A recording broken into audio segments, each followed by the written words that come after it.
आज मी मिरच्या फ्राय करणार आहेत. ह्या मिरच्या मी चांगल्या स्वच्छ धुवून चिरून घेतलेल्या आता. हे बघा अशा चांगल्या चिरून घेतलेल्या आता आणि धुवून काढलेले आता. आता इथे मी कढई तापायला ठेवले, त्याच्यामध्ये एक पळी तेल ओतते.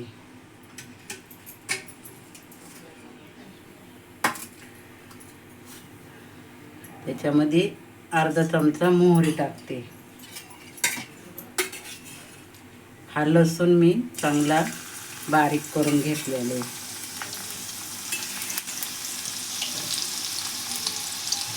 लसूण चांगला परतून घ्या तेलामध्ये.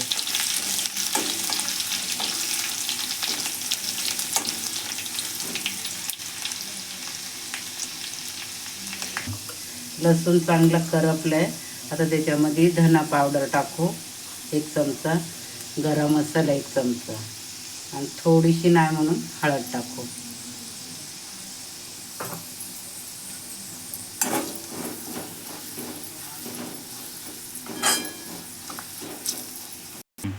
आता हे बघा चांगलं हलवून घेतले. आता ह्या मिरच्या चिरलेल्या ह्या त्याच्यामध्ये टाकून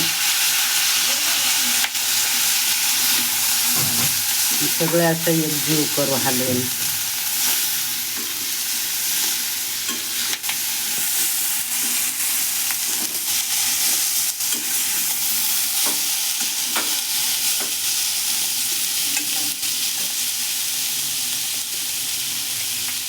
आता मी हे शेंगदाणे बारीक कुटून घेतलेले तर हे त्याच्यामध्ये मिक्स करू.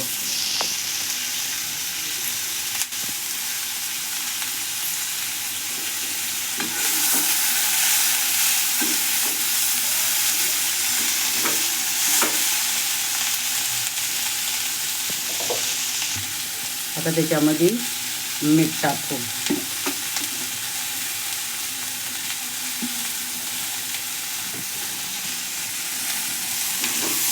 आणि ह्या अशाच वाफेवरती शिजवून द्यायच्या.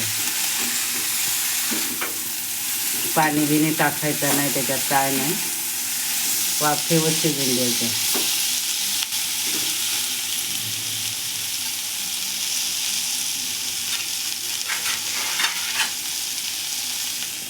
ठेवून शिजून देऊ.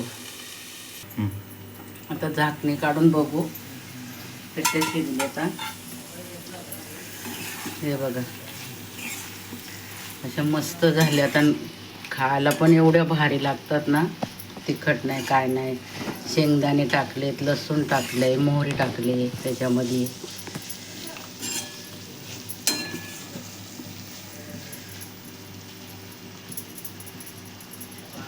शिजू दे अजून जरा. तयारात आपल्या मिरच्या फ्राय. आता त्याच्यामध्ये लिंबू पिळू म्हणजे छान अशा तिखट आंबट खायला गोड लागतील. तयारात आपल्या मिरची फ्राय. तुम्ही पण एकदा करून बघा. अशी छान लागते खायला भाकरी बरोबर.